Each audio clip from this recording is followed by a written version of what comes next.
नमस्कार, hello Hindi channel में आप सभी का स्वागत है। आज हम हिंदी साहित्य का इतिहास और उसकी लेखन परंपरा का अध्ययन करने जा रहे हैं। यानी हिंदी साहित्य के इतिहास की जो लिखने की शुरुआत कब हुई, कहाँ से हुई और उसकी परंपरा जो है आज भी जीवित है, उस परंपरा का अध्ययन हम इस प्रश्न के माध्यम से करने जा रहे हैं। तो आइए हम हिंदी साहित्य के इतिहास की लेखन परंपरा को विस्तारपूर्वक जानते हैं। हिंदी साहित्य के इतिहास लेखन परंपरा का वर्णन। मध्यकाल में प्राप्त भक्तमाल, 84 वैष्णव की वार्ता, 252 वैष्णव की वार्ता, कालिदास हजारा, कविमाला आदि रचनाएं हमें मिलती हैं और उन रचनाओं में कवियों के जीवन और उनके साहित्य का उल्लेख मिलता है। लेकिन इनको हम इतिहास की रचनाएं नहीं कहते। क्यों? क्योंकि इन पुस्तकों के अंदर न तो कालक्रम का वर्णन है और न ही साहित्यिक प्रवृत्तियों का वर्णन किया गया है। तो साहित्यिक प्रवृत्तियों और कालक्रम के अभाव के कारण हम इन्हें इतिहास की रचनाएं नहीं मानते। अगर हम कहें कि वास्तविक रूप से हिंदी साहित्य के इतिहास लेखन की जो परंपरा है वो 19वीं शताब्दी में प्रारंभ हुई, ये हम कह सकते हैं। तो हिंदी साहित्य के इतिहास लेखन की परंपरा का विस्तार पूर्वक वर्णन हम पढ़ते हैं। सबसे पहले हैं गारसा द तासी। देखिए, गारसा द तासी जिनके द्वारा लिखे गए ग्रंथ का नाम है इत्सवार दे ला लिटरेट्यूर एंदुई हिंदुस्तानी। अब गारसा द तासी फ्रेंच भाषा के विद्वान थे और फ्रेंच भाषा में ही उन्होंने अपने ग्रंथ की रचना की। यानी हिंदी साहित्य के इतिहास लेखन की शुरुआत भी किसी फ्रेंच भाषा के विद्वान गारसा द तासी ने की, किसी हिंदी भाषी के द्वारा न होकर फ्रेंच भाषी विद्वान के द्वारा शुरुआत हुई। उन्होंने अपने ग्रंथ का जो प्रथम भाग है वो 1839 ईस्वी में लिखा और दूसरा भाग 1847 ईस्वी में प्रकाशित हुआ। यानी यह ग्रंथ 2 भागों में प्रकाशित हुआ।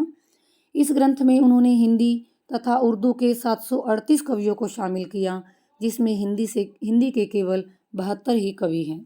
यानी उन्होंने इस ग्रंथ में हिंदी के साथ साथ उर्दू के कवियों को भी शामिल कर लिया, जिसके कारण इसका कलेवर जो है बहुत बड़ा हो गया।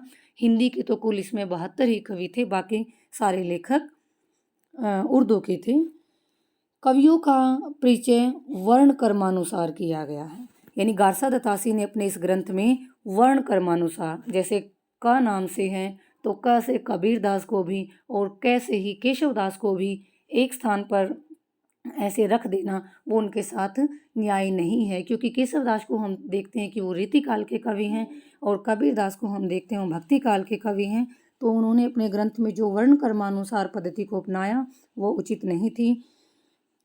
गारसा द तासी के इस ग्रंथ में अनेक कमियां हैं। जैसे मैंने आपको बताया, वर्ण कर्मानुसार हैं और उर्दू के कवियों को भी शामिल कर लिया गया है। उर्दू भाषा को हिंदी में मिलाने के कारण ये ग्रंथ जो है बहुत अधिक बड़ा बन गया है। सबसे बड़ी कमी हम यह कहेंगे कि साहित्य के इतिहास का काल विभाजन भी नहीं किया गया और न ही इसमें साहित्यिक विशेषताओं का परिचय दिया गया है। इन कमियों के बावजूद भी यह ग्रंथ हिंदी साहित्य के इतिहास का प्रथम ग्रंथ होने के कारण महत्वपूर्ण है। दूसरा, हम कह सकते हैं कि हिंदी साहित्य के इतिहास की लेखन परंपरा का सूत्रपात भी इन्हीं के द्वारा हुआ। यानी कि इस ग्रंथ में भले ही कितनी सारी कमियां हों, हिंदी के साथ उर्दू के कवियों को शामिल कर लिया गया हो, काल विभाजन का कोई प्रयास नहीं किया गया हो, साहित्यिक विशेषताओं का ध्यान नहीं दिया गया हो, उसके बावजूद भी कम से कम हिंदी साहित्य के इतिहास को लिखने का श्री गणेश तो इनके द्वारा किया गया, शुरुआत तो की गई। तो यह ग्रंथ अपने आप में बहुत मायने रखता है। आगे है शिव सिंह सेंगर। देखिए, गारसा द तासी के बाद हम पढ़ते हैं शिव सिंह सेंगर, जिनके ग्रंथ का नाम है शिव सिंह सरोज। इस ग्रंथ की रचना उन्होंने सन 1883 ईस्वी में की। इस ग्रंथ में लगभग 1000 भाषा कवियों का जीवन चरित्र, उनका रचना काल और उनकी कविताओं के उदाहरण दिए गए हैं। यानी गारसा द तासी के ग्रंथ में जो हिंदी कवियों की संख्या कुल 72 थी, वो शिव सिंह सरोज में 1000 तक पहुंच गई है। इतिहास लेखन के लिए जिस तटस्थता और वर्गीकरण की क्षमता की अपेक्षा की जाती है, उसका अभाव भी इस ग्रंथ में है। कवियों का परिचय वर्ण कर्मानुसार किया गया है। यानी जो गारसादा तासी ने वर्ण क्रमानुसार यानी आकार आदि क्रम अपनाया था, वही क्रम शिव सिंह सेंगर ने भी अपनाया है। तो ये भी इस ग्रंथ में एक कमी है। तो इस ग्रंथ के बारे में भी हम यही कहेंगे कि अनेक कमियों के बावजूद भी लेखक ने इस ग्रंथ में हिंदी कवियों संबंधी जानकारी को एक स्थान पर एकत्र करने का सराहनीय प्रयास किया। यानी हिंदी के कवियों की जो 1000 कवियों का परिचय दिया है, तो वो हमें एक स्थान पर वो सामग्री मिल जाती है। और इस विशाल ग्रंथ की यही उपादेयता है कि परवर्ती साहित्यकार यानी इनके बाद में आने वाले जो साहित्यकार हैं, वो आज भी साहित्य के इतिहास लेखन में इस ग्रंथ की सहायता लेते हैं। तो ये कोई कम महत्व की बात नहीं है कि इनके बाद में आने वाले जो साहित्यकार हैं, वो इस ग्रंथ की सहायता लेते हैं लिखने के लिए। तीसरे जो इतिहासकार हैं, वो हैं जॉर्ज ग्रियर्सन, और इनके द्वारा लिखे गए ग्रंथ का नाम है the modern vernacular literature of Hindustan. यानी जॉर्ज ग्रियर्सन ने the modern vernacular literature of Hindustan नामक ग्रंथ की रचना की। यह ग्रंथ जो है 1888 ईस्वी में प्रकाशित हुआ। अब ग्रियर्सन का यह ग्रंथ अंग्रेजी भाषा में लिखा गया और इसे 11 विभिन्न अध्यायों में विभक्त किया गया। अब इस ग्रंथ में ग्रियर्सन ने संस्कृत, प्राकृत, उर्दू आदि भाषाओं की रचनाओं को स्थान न देकर केवल हिंदी कवियों को स्थान दिया। यानी संस्कृत के कवियों को, प्राकृत के कवियों को, उर्दू के कवियों को भी इसमें स्थान नहीं दिया, केवल हिंदी के कवियों को ही ग्रियर्सन ने इसमें स्थान दिया। इस इतिहास ग्रंथ में पहली बार कवियों और लेखकों को कालक्रम से वर्गीकृत किया। देखिए, जहाँ पर शिव सिंह सेंगर और गारसादा तासी ने कालक्रम का कोई प्रयास नहीं किया, काल विभाजन का कोई प्रयास नहीं किया, वो हम सबसे पहले जॉर्ज ग्रियर्सन के साहित्य में देखते हैं कि उन्होंने जो कवियों और लेखकों को कालक्रम से भी वर्गीकृत किया और काल विभाजन का भी प्रयास किया। ग्रियर्सन ने ही सबसे पहले अपने इतिहास में भक्ति काल को हिंदी साहित्य की महत्वपूर्ण उपलब्धि बताते हुए इसे हिंदी साहित्य का स्वर्ण युग माना। यानी भक्ति काल को स्वर्ण युग सबसे पहले जॉर्ज ग्रियर्सन ने ही कहा था।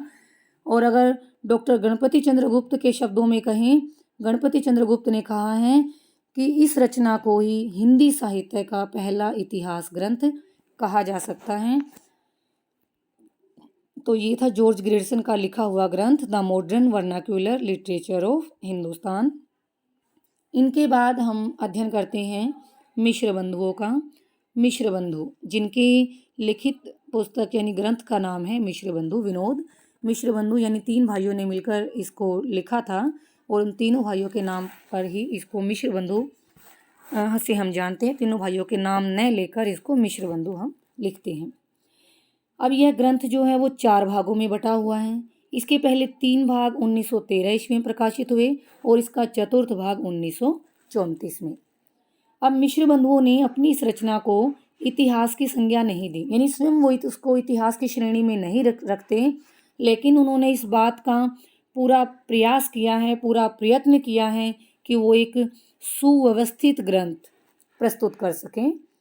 इस रचना में मिश्र बंधुओं ने कुल 5000 कवियों का विवेचन किया है और साथ ही इस ग्रंथ को उन्होंने 8 से अधिक कालखंडों में विभाजित किया है। यानी काल विभाजन की जो परंपरा जॉर्ज ग्रियर्सन से शुरू हो गई थी, तो आगे उस परंपरा का और विकास होता गया। तो मिश्र बंधुओं ने अपने ग्रंथ को 8 भागों में विभाजित किया और हिंदी के 5000 कवियों का इसमें विवेचन किया है। देखिए, रामचंद्र शुक्ल जो हैं इस ग्रंथ के महत्व को स्वीकार करते हुए कहते हैं कि कवियों के जो परिचयात्मक विवरण हैं वो मैंने मिश्र बंधु विनोद से ही लिए हैं। यानी इस ग्रंथ का महत्व रामचंद्र शुक्ल स्वयं स्वीकार करते हैं कि मैंने अपने ग्रंथ लेखन में जो कवियों का विवरण लिया है वो मिश्र बंधु विनोद से ही लिया है। परवर्ती इतिहास लेखकों के लिए यह ग्रंथ प्रेरणा का काम करता रहा है। यानी बाद में आने वाले जितने भी इतिहासकार हैं उनके लिए यह ग्रंथ जो है प्रेरणा के रूप में रहा है। इसके बाद हैं आचार्य रामचंद्र शुक्ल, जिनके द्वारा लिखित ग्रंथ का नाम है हिंदी साहित्य का इतिहास। हिंदी साहित्य के इतिहास लेखन की परंपरा में आचार्य रामचंद्र शुक्ल का नाम सर्वोपरि है। इस ग्रंथ का प्रकाशन सन 1929 ईस्वी में हुआ। देखिए ये ग्रंथ जो है पहले नागरी प्रचारणी सभा जो काशी में है उसके द्वारा शब्द सागर की भूमिका के रूप में प्रकाशित किया गया था, लेकिन बाद में इस ग्रंथ को थोड़ा परिवर्तन किया गया इसमें, और इसको और बढ़ाया गया, परिवर्धित किया गया, और उसके बाद इसको एक स्वतंत्र पुस्तक का आकार दिया गया और इसका नाम रखा गया हिंदी साहित्य का इतिहास। इस ग्रंथ में शुक्ल जी ने साहित्य को जनता की चित्तवृत्तियों का प्रतिबिंब माना है और तत्कालीन परिस्थिति, उस समय की जो परिस्थितियाँ थी, जो हालात थे, उनके व्यापक संदर्भ में ही अपने इतिहास का एक नया रूप उसको दिया। यानी यही इस रामचंद्र शुक्ल की सफलता का आधार है कि उन्होंने उस समय की परिस्थितियों को, प्रवृत्तियों को, जनता साहित्य जो है वो जनता की चित्तवृत्तियों का प्रतिबिंब माना। यानी उस समय की परिस्थितियों को ध्यान में रखकर, प्रवृत्तियों को ध्यान में रखकर अपने साहित्य के इतिहास का, इस ग्रंथ का निर्माण किया। उन्होंने अपने इतिहास को वीर गाथा काल, भक्ति काल, रीति काल, आधुनिक काल में विभक्त करके प्रवृत्तियों की विवेचना की। यानी 4 भागों में विभक्त किया, वीर गाथा काल, भक्ति काल, रीति काल और आधुनिक काल। देखिए उनके द्वारा दिया गया नामकरण वैसे तो भक्ति काल, रीति काल, आधुनिक काल तो मान्य है ही, लेकिन उनके वीर गाथा काल नामकरण पर विवाद है, क्योंकि वीर गाथा काल को कुछ विद्वान बीजोपन काल, सिद्ध सामंत युग, चाणन काल, संधि काल, आरंभिक काल और आदि काल के नाम से भी जानते हैं। तो वीर गाथा काल नाम विवादित है थोड़ा सा, शुक्ल के द्वारा दिया गया। इसको वीर गाथा काल न कहकर आदि काल के रूप में सर्वसम्मति से स्वीकार कर लिया गया है। इन्होंने भक्ति काल को फिर निर्गुण और सगुण 2 धाराओं में बांटा और फिर निर्गुण को सूफी और संत काव्य में बांटा और सगुण को राम और कृष्ण काव्य में विभाजित किया। आचार्य रामचंद्र शुक्ल के द्वारा रचित इस इतिहास में बाद में प्राप्त साहित्य के कारण कुछ न्यूनताएं रह गई हैं। यानी इनके बाद और भी जो अन्वेषण हुआ हिंदी साहित्य में, और भी जो हिंदी साहित्य के इतिहास का लेखन कार्य जारी रहा, तो उसके कारण इसमें कुछ कमियां तो जरूर रह गई होंगी। जैसे मैंने आपको बताया कि वीर गाथा काल नाम न कहकर इसको आदिकाल नाम स्वीकार किया गया है। तो इस प्रकार से कुछ कमियां जो रह गई थी वो बाद में इसमें और भी सुधार होता चला गया। लेकिन हम ये कहेंगे कि हिंदी साहित्य के इतिहास लेखन की सुदृढ़ नींव इनके द्वारा ही रखी गई थी। इनके बाद हम अध्ययन करेंगे आचार्य हजारी प्रसाद द्विवेदी का। इनके द्वारा जो लिखित ग्रंथ हैं हिंदी साहित्य की भूमिका, हिंदी साहित्य उद्भव और विकास, हिंदी साहित्य का आदिकाल। अब आचार्य शुक्ल के बाद यदि किसी अन्य विद्वान की मान्यताओं को हिंदी जगत ने स्वीकार किया है तो वो आचार्य हजारी प्रसाद द्विवेदी ही हैं, जिन्होंने आदिकाल में पर्याप्त कार्य किया। यानी जो आदिकाल मैं बता रही हूँ वो नामकरण हजारी प्रसाद द्विवेदी के द्वारा दिया गया है। शुक्ल के बाद अगर हम किसी और विद्वान की मान्यताओं को बिल्कुल निर्विवाद होकर स्वीकार करते हैं तो वो हजारी प्रसाद द्विवेदी ही हैं। द्विवेदी के द्वारा रचित जो हिंदी साहित्य की भूमिका है, इसको देखें तो हम ये पद्धति की दृष्टि से इतिहास ग्रंथ बिल्कुल भी नहीं है, ये उनके लिखे गए स्वतंत्र लेख हैं इसके अंदर। लेकिन ये ग्रंथ जो हैं हिंदी साहित्य की भूमिका, इसमें उन्होंने एक नवीन सामग्री और एक नवीन व्याख्या को प्रस्तुत किया है। भले ही ये एक इतिहास ग्रंथ नहीं है, लेकिन द्विवेदी के द्वारा लिखे गए जो स्वतंत्र लेख थे उनको इसमें इकट्ठा किया गया है और ये इतिहास लेखन के लिए एक नवीन सामग्री, नवीन व्याख्या प्रस्तुत करता है। उसके बाद शुक्ल जी ने अपने इतिहास में प्रत्येक युग की साहित्यिक प्रवृत्तियों और परिस्थितियों को महत्व दिया। वहीं पर हम देखते हैं कि उसके विपरीत द्विवेदी जी ने जो प्राचीन परंपराएं थी, जो संस्कृति थी, लोक परंपराएं थी, उनके संदर्भ में उनको ध्यान में रखते हुए अपने साहित्य का मूल्यांकन किया। यानी रामचंद्र शुक्ल ने जो उस युग की साहित्यिक प्रवृत्ति और परिस्थितियों को ध्यान दिया, वहीं पर हजारी प्रसाद द्विवेदी ने जो प्राचीन परंपराएं थी, संस्कृति थी, मूल्य थे, उनके संदर्भ में अपने साहित्य की रचना की। भक्ति आंदोलन के बारे में उन्होंने घोषणा की कि भक्ति आंदोलन न तो प्राचीन हिंदू जाति की मानसिकता का परिणाम है और ना ही इस्लाम की प्रक्रिया का। यानी रामचंद्र शुक्ल मानते हैं कि प्राजित हिंदू जाति जो पराजित हो गई थी उसके पास ईश्वर की शरण में जाने के अलावा कोई और दूसरा रास्ता ही नहीं था। वहीं पर हजारी प्रसाद द्विवेदी कहते हैं कि ऐसा नहीं है, कि भक्ति आंदोलन प्राचीन हिंदू जाति की मानसिकता का परिणाम नहीं है और ना ही इस्लाम की प्रक्रिया के कारण उसका उद्भव हुआ है, बल्कि जो भारत के दर्शन हैं, धर्म हैं एवं साधना है, उससे उसका प्रस्फुटन हुआ है। और संत काव्य का भी मूल स्रोत ये नाथों को और सिद्धों की वाणियों को ही मानते हैं। यानी इस प्रकार द्विवेदी जी ने शुक्ल जी की इन मान्यताओं का ऐसे खंडन किया। द्विवेदी जी का इतिहास लेखन हम देखते हैं सांस्कृतिक है और मूल्यात्मक है। इनके बाद हम अध्ययन करते हैं डॉक्टर राम कुमार वर्मा का। डॉक्टर राम कुमार वर्मा के द्वारा लिखा गया जो ग्रंथ है वो है हिंदी साहित्य का आलोचनात्मक इतिहास। इस ग्रंथ का प्रकाशन सन 1938 ईस्वी में हुआ। इन्होंने रामचंद्र शुक्ल का अनुसरण किया, यानी जिस पद्धति को रामचंद्र शुक्ल ने अपनाया उसी का अनुसरण इन्होंने किया।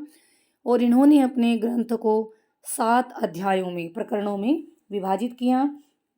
अपने ग्रंथ में उन्होंने अपभ्रंश तथा हिंदी के भेद को स्पष्ट किया, यानी अपभ्रंश और हिंदी में क्या भेद है वो अपने ग्रंथ में इन्होंने दिखाया है। इन्होंने सिद्ध, जैन और नाथ पंथियों को हिंदी साहित्य में स्थान दिया। यानी सिद्धों को, जैनियों को, सिद्धों की संख्या 84 बताई जाती है।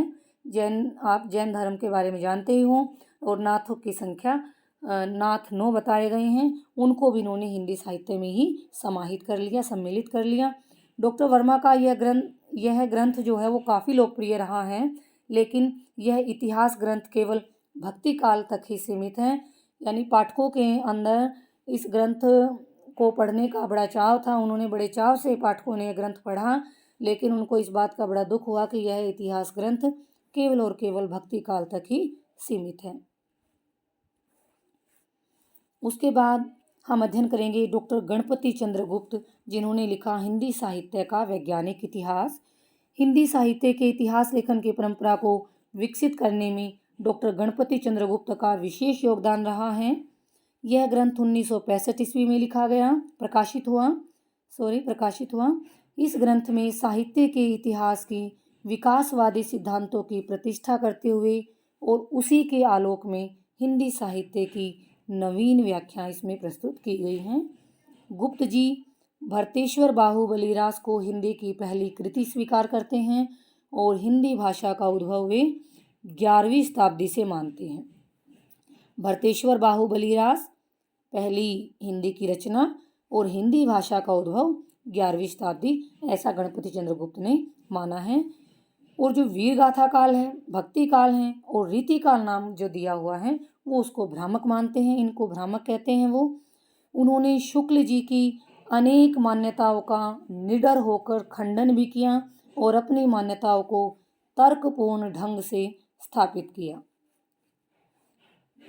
हिंदी साहित्य के इतिहास लेखन की परंपरा में उनके द्वारा लिखा गया यह ग्रंथ यानी हिंदी साहित्य का वैज्ञानिक इतिहास एक महत्वपूर्ण कड़ी सिद्ध हुआ है। तो ये थी डॉक्टर गणपति चंद्र गुप्त का इतिहास। आगे है डॉक्टर नगेंद्र। देखिए, डॉक्टर नगेंद्र के नाम से मैंने ये लिखा है डॉक्टर नगेंद्र हिंदी साहित्य का इतिहास। ये कहीं पर इसका नाम है हिंदी साहित्य का वृहत इतिहास। हालांकि ये डॉक्टर नगेंद्र के द्वारा एक संपादित ग्रंथ है। इस ग्रंथ को डॉक्टर नगेंद्र ने केवल संपादन किया है। काशी नागरी प्रचारणी सभा जो काशी में है उसके द्वारा ये ग्रंथ का प्रकाशन हुआ था और ये ग्रंथ 18 भागों में प्रकाशित किया गया है। इसमें साहित्य के इतिहास लेखन के लिए सैद्धांतिक और वैज्ञानिक पद्धति को अपनाया गया है। इस ग्रंथ लेखन में 100 से भी अधिक विद्वानों ने अपना योगदान दिया है, यानी 100 से भी अधिक विद्वानों के द्वारा सामूहिक रूप से इस ग्रंथ को लिखा गया है। डॉक्टर नगेंद्र का नाम मैंने इसलिए लिखा है क्योंकि इस ग्रंथ उस सामग्री को इकट्ठा करने का, उसको संपादन करने का कार्य डॉक्टर नगेंद्र ने ही किया। यह ग्रंथ हिंदी साहित्य के इतिहास की अमूल्य निधि माना जाता है। विशेषकर डॉक्टर नगेंद्र द्वारा संपादित इस ग्रंथ का जो 6ठा भाग जिसका नाम रीति काल है वो अत्यधिक महत्वपूर्ण माना जाता है। देखिए, वैसे तो डॉक्टर नगेंद्र के बाद अन्य और इतिहासकार हैं जिन्होंने हिंदी साहित्य के इतिहास से संबंधित ग्रंथों का निर्माण किया, रचना की। लेकिन आपके प्रश्न की दृष्टि से देखते हुए मैं इसको यहीं तक करवा रही हूँ, आप इसको इतना ही याद कीजिए। और इसके बाद हम केवल निष्कर्ष के रूप में पढ़ेंगे। निष्कर्ष हम लिखेंगे कि इस प्रकार हम कह सकते हैं कि हिंदी साहित्य के इतिहास लेखन की परंपरा काफ़ी लंबी है। इसका आरंभ फ्रेंच विद्वान गार्सा द तासी ने जरूर किया, लेकिन वो परंपरा आज भी जीवित है।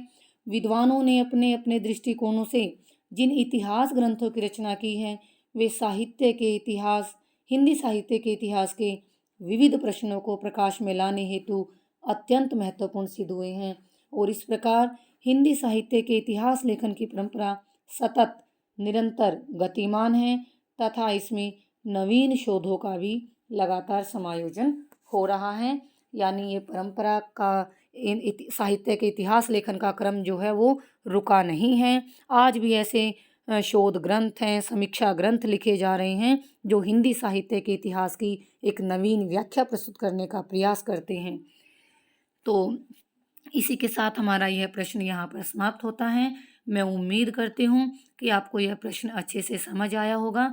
अगर आपको यह प्रश्न समझ आए और आगे भी अन्य प्रश्नों को जानने के लिए इस चैनल से जुड़े रहें, इस चैनल को सब्सक्राइब करना ना भूलें। इसी के साथ आप सभी का बहुत बहुत धन्यवाद।